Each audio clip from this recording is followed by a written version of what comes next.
Hey guys, it's Camera Review for Big Little Lies, Season 2, Episode 2, Telltale Heart, and holy shit, one episode. I mean, look, we're only 2 episodes into this season, but as I said in the intro, we are already seeing signs that this could possibly top the first season in terms of eventful stuff. I mean, literally, like, last week's episode was more setting up things, and it seemed like things were going to be a little bit calmer. This episode, no, not the case at all. Literally, anything that you could think of happening happened here. There was so much that went down. There's so much to talk about. I can't wait to just unpack everything that went down this episode, but let's just get into it right now.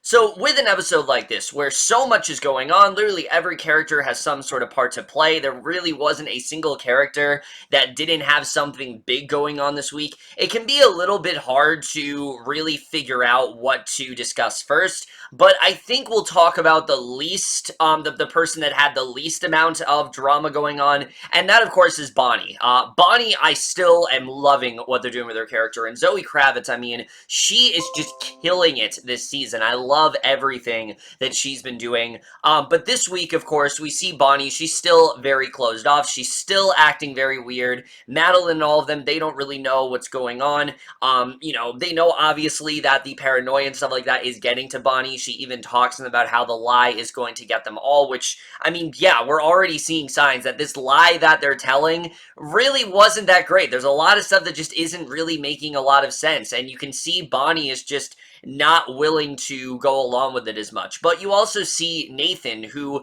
as we know, can't seem to get anything out of her. He's trying his best to help her. He's doing everything he possibly can to try to get her to open up, but obviously she's not doing it. So who's going to get her open up? None other than her parents. And this was such a great idea because this was a part of the story that we did not know about until this season. This is why we really needed this season to exist, because we wouldn't know about Bonnie's parents if it wasn't for this season. We see her parents, and we are a big part of probably why Bonnie is so damaged. They have been a focal point of that, and we definitely do get to see that this week, especially the scene when they're just sitting around the dinner table and all they're talking about is French fries, and it doesn't seem like that intense of a conversation, but you can see how overly critical her mom is. She constantly is telling her that Nathan's not good for you, that you don't want to be with him, that he doesn't care about you, he's just not someone you want to talk to for emotional stability. So she's very critical about that, but she also seems to have her own issues with alcoholism, and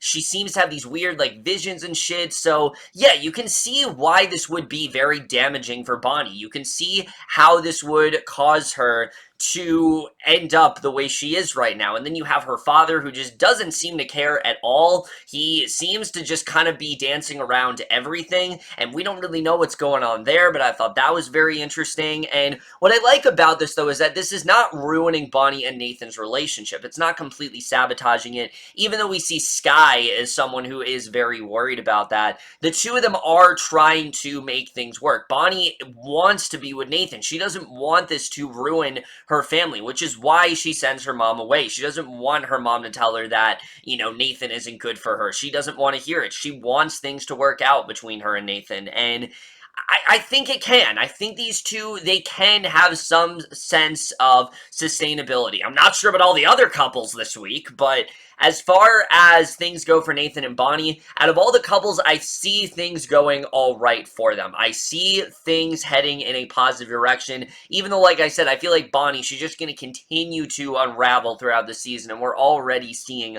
signs of that. If anything, this has just made things worse for her. Her mom has made her more increasingly paranoid. Clearly, she doesn't want anything to do with her father. They can't seem to have some sort of good conversation, so I'm interested in seeing where this is going to go. At this point, I'm willing to bet that the reason why we haven't heard about Bonnie's parents up to this point is because she's with Nathan for escapism. That's why she had such a calm and just very zen sort of resolve up to this point.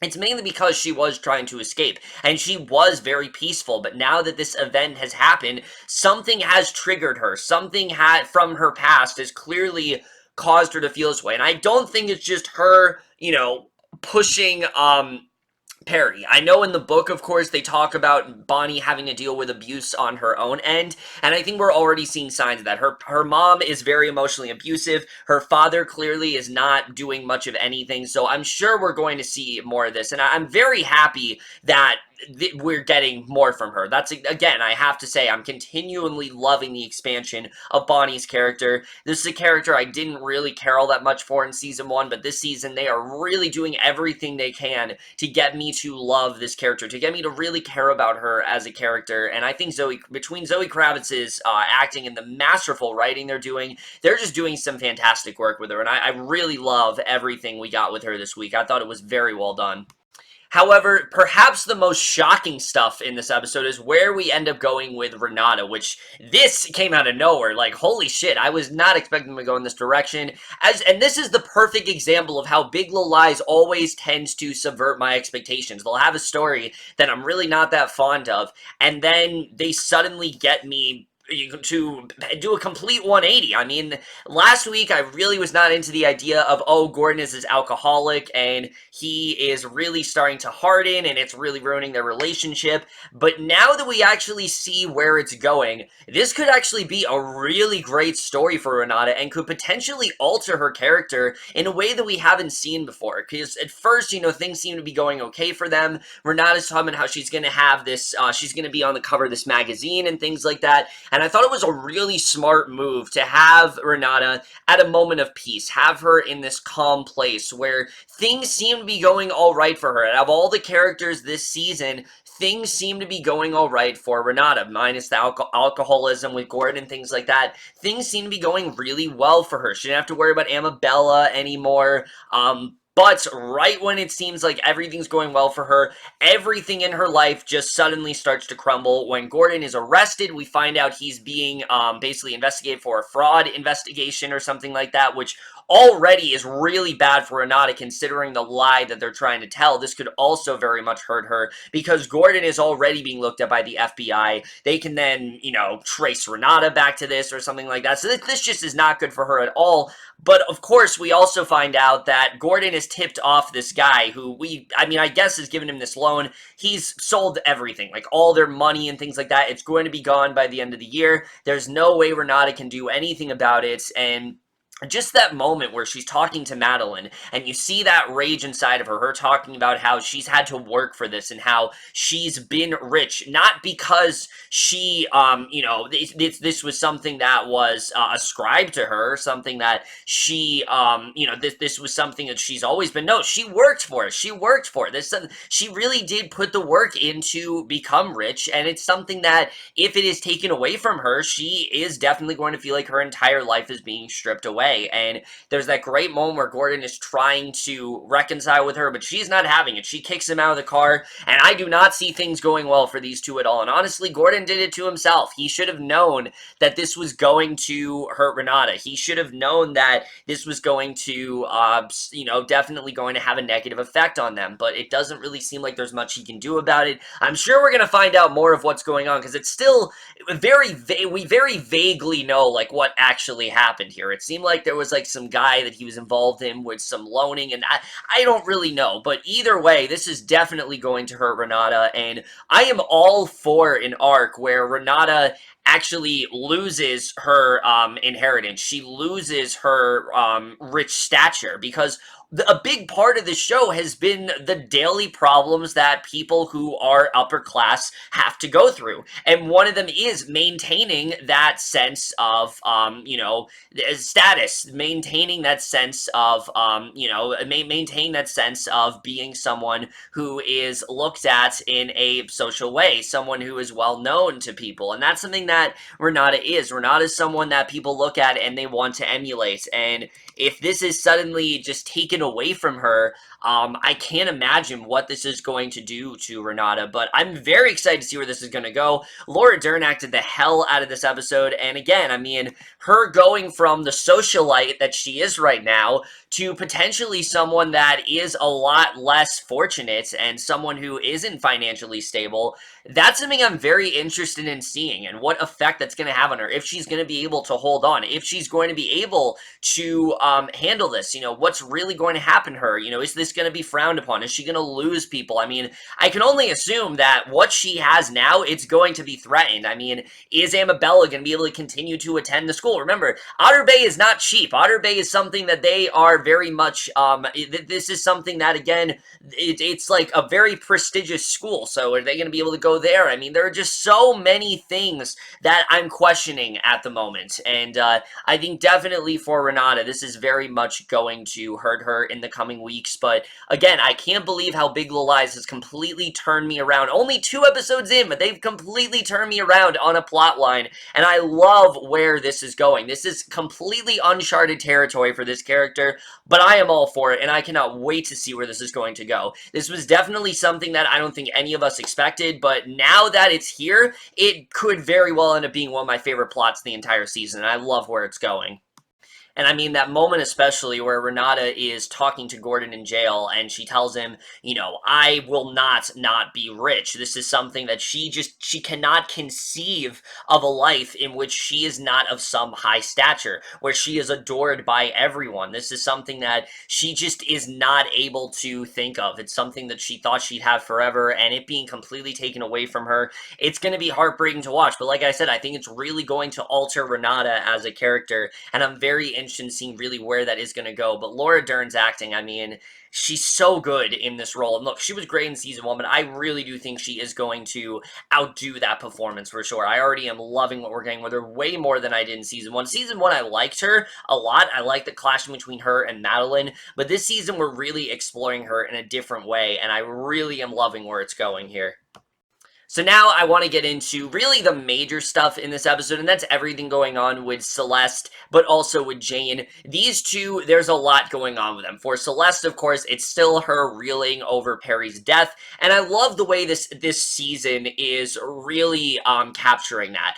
Seeing these brief glimpses or these brief scenes of Perry, and I think they've done a very wise thing in keeping Alexander Skarsgard as a part of this show. Perry's spirit still looms over every single scene that Celeste is in, the negativity there. Something as simple as what I have to assume is their first date, and, Celeste is talking about how she doesn't really have that good of a relation with her father. Her mom passed away. Perry's really all she had, and what seemed like a declaration of love at the time, and a sign that Perry really does care about her, now she sees it very negatively. Now she sees it as him taking ownership and him treating her negatively in the way he did, and her being like, why did I fall for his bullshit? And I thought that scene was so good. I mean, this is why Nicole Kidman won an Emmy. I know I keep saying that, but seriously, she is so good in this role, and scenes like that very much do show why. When she's talking to Reisman and she's telling her how she's still getting over it, or even the scene with Max and Josh where she sees them,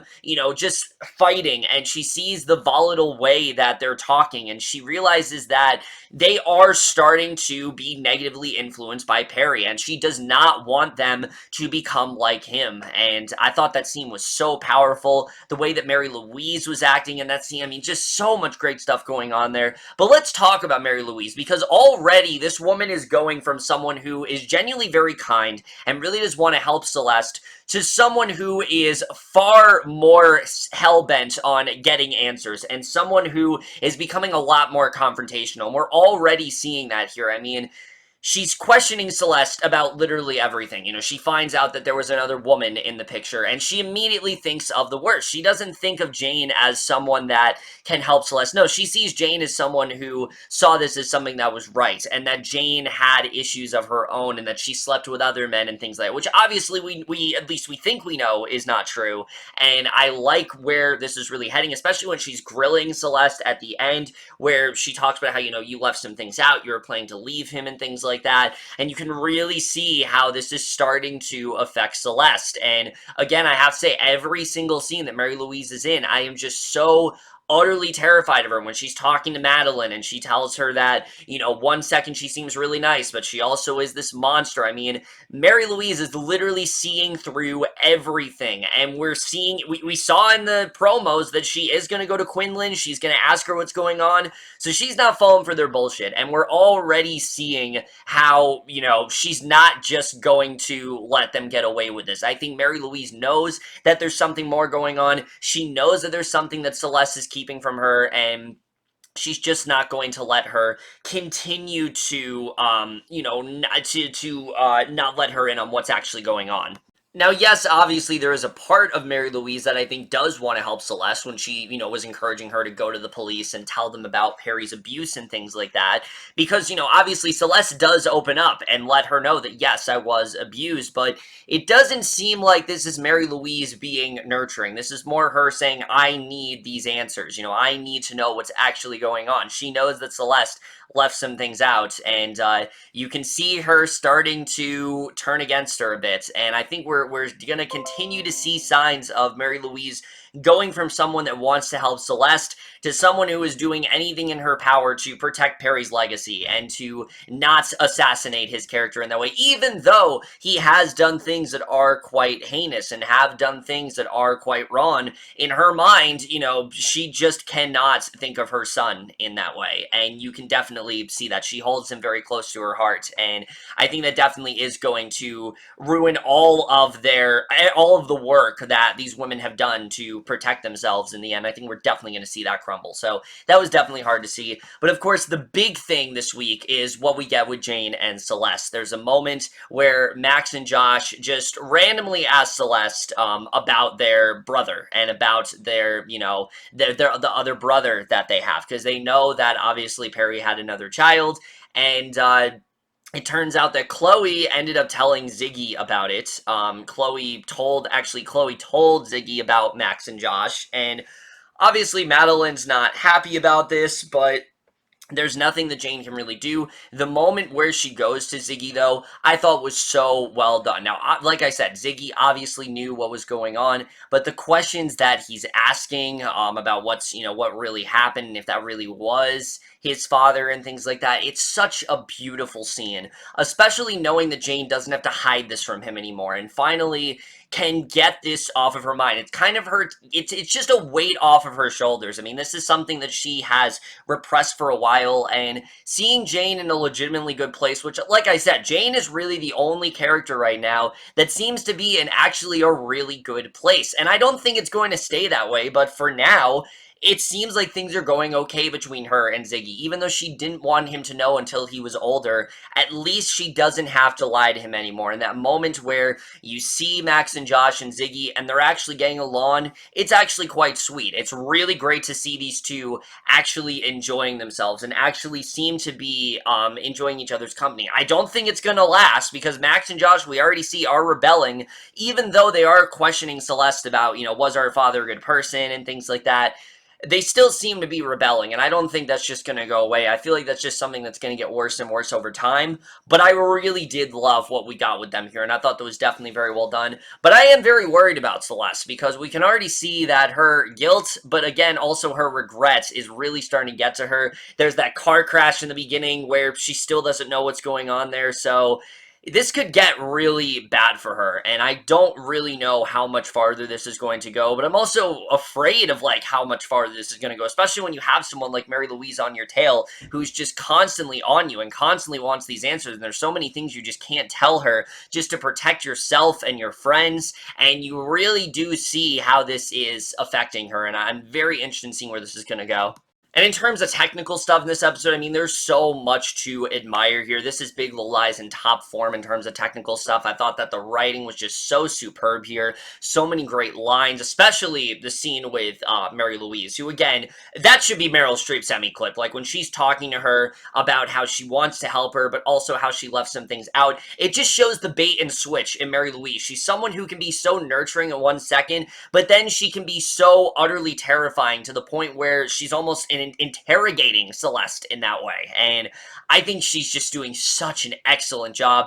I love Meryl Streep, I really have, but I will definitely say she's played it safe for a while now. This is definitely the most challenging role she's had in a very long time, and I legitimately do want her to get some sort of award for this. I know we're only 2 episodes in, but I love what I'm seeing from her, and she just continues to astound me. But also Laura Dern, I mean, Zoe Kravitz, just everyone did such a great job in terms of acting. And again, that really is thanks to David E. Kelley's writing here, really exploring those themes of pain and guilt so well. Those really are the 2 themes of this season. We see how that really is starting to affect all of these characters. It really permeates throughout every single scene. Something as simple as just a comment that Bonnie's mom says to her, and we cut back to what Bonnie did to Perry. I mean, stuff like that is just so well done, and I love the way that is being done here. The cinematography, like I said, so good here. So many fantastic shots for sure. Especially that montage at the end, though, I thought was such a highlight, showing that these characters, while they are alone, they still do have their family. You know, Renata has Amabella to comfort.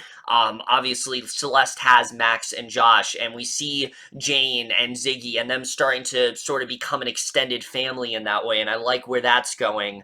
Also seeing Carrie, also seeing Madeline, who is all alone, of course, after what ended up happening with Ed, which, trust me, we will get to that, for sure. But, just that montage that was so well done. I love the way that was handled. It could have been very emotionally manipulative, but on this show, it really does fit, and I thought that was something that worked very well for me. I love the score in this episode. The music at the end was so great, and the editing I thought was really well done for sure. So many great scenes here, and really nobody in this episode felt shortchanged. It really did feel like every single character had something going on. So with so much going on this episode, it's so eventful, it's very hard to find a flaw, but really not for me. While there was so much going on here, I honestly did feel there was a little too much going on. It felt like they really were trying to just fix, get out every single storyline, get those characters to that point of confrontation, get those characters to where they need them to go.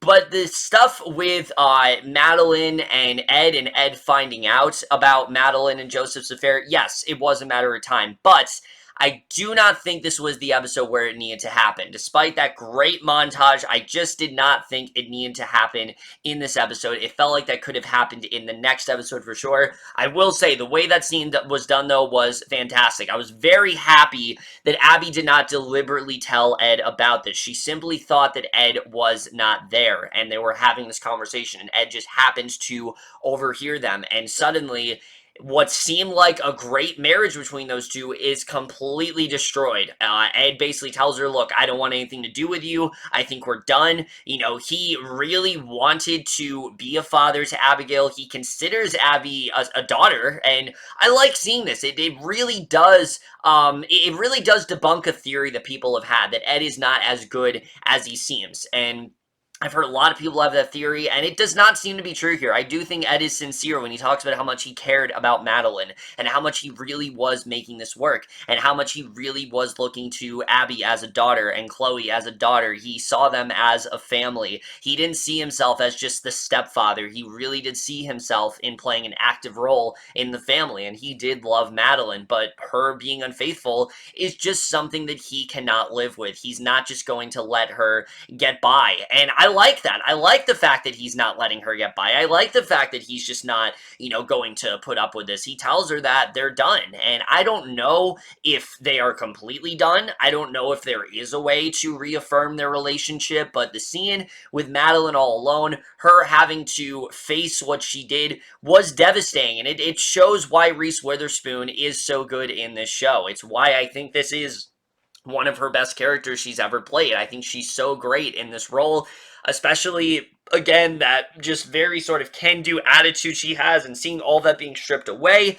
everything she's worked for. I mean, similar to Renata, all of that being taken away from her is definitely devastating for sure, but unlike Renata, this is something Madeline very much did to herself. I think she always knew that this was going to happen, she just didn't expect it to. So again, the way it was so happenstance in that way, and the way it just kind of came out of nowhere, I really do appreciate, but I do not think it needed to happen in this episode. I think it could have happened next week, but I still thought it was a fantastic sequence. And like I said before, as much as I do like where they're going with Jane, I still just want at least a mention of Tom, and we still haven't heard anything. Look, is it something that I can live without? Yes, but they introduced Tom in season 1 as someone who seemed to be a love interest for Jane, and someone who genuinely did care about her, and we have yet to hear anything about him, so I don't really know what that's about. I am willing to assume they just could not get the actor back. They could not get the actor back. They replaced him with Dougray Scott. I don't mind Dougray Scott. It's just jarring to see this guy basically take the role that I think Tom was supposed to play. Again, I'm interested in seeing where they go with it, but it is something that's just a little bothersome. It's not ruining her arc or anything. Like I said, I like seeing Jane in a legitimately good place. It's just not having Tom there, it just feels a little weird. It feels like there's something missing, and I can't quite put my finger on it. Again, maybe I can live with it, but we'll have to see the way that turns out. And really, that being the only flaw pretty much tells you how great of an episode this was. I mean, so much really did go down here between all the stuff we got with Bonnie and us seeing her very rough sort of parentage and what she really had to go through as a child, which I'm sure we're going to get more into. That's something I'm very interested in seeing for sure, is what really happened to Bonnie. Is this what made her so damaged? And was she just marrying Nathan for escapism, or does she truly love him? Is what Bonnie's mother is saying, is she actually correct about that? Or is she just completely out of line? I mean, I do think she was out of line to talk to her like the dinner table in front of her husband, but what Elizabeth is saying, I do think definitely might hold some truth, and I'm interested in seeing really where that's going to go. Celeste, we see, is really starting to break as well. How long are her and Jane going to be able to have this good relationship? How long are Max and Josh and Ziggy? How long are they going to be able to be a legitimate family? We see, obviously, they are trying to be an extended family. Again, like I said, Celeste and Jane, they're just a lot closer this season because they have this bond now. But with someone like Mary Louise, who is trying to destroy it and is trying to get those answers, I just don't think this is going to last for that long. I can only imagine that this is just going to get worse for Celeste, especially when you have things like that car crash. I mean, that was life or death. Like, she could have died in that situation, but she completely blocked it out. And again, I think that's all just showing how distracted she really is. Every single scene, while she's trying to move on, she just can't help but think about some sort of memory with Perry that haunts her. Something that she once saw as something that was really great at the time, someone who really cared about her. Now she just sees in a very toxic way, and it's so well done the way that was handled.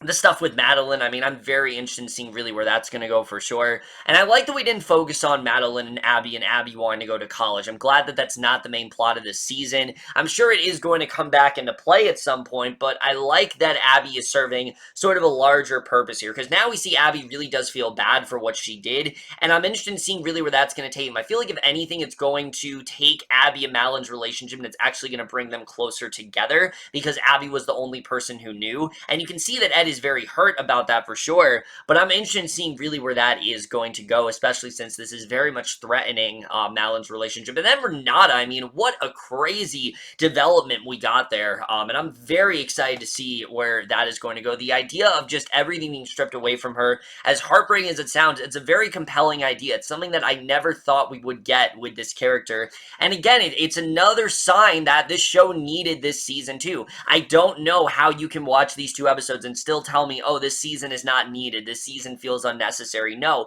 there's still so much they need to do. There's still so much story left to tell, and it's very clear to me that they really are setting up for something a lot darker, something that is going to take these characters in a very dark and just depressing direction, but it's definitely going to be a needed direction. And the theme of pain, the theme of guilt, but especially in this episode, the theme of family is something that I thought loomed so well over this episode, and definitely for me is one of the series' best so far. So overall, minus really that one flaw, I pretty much adored almost everything about this episode.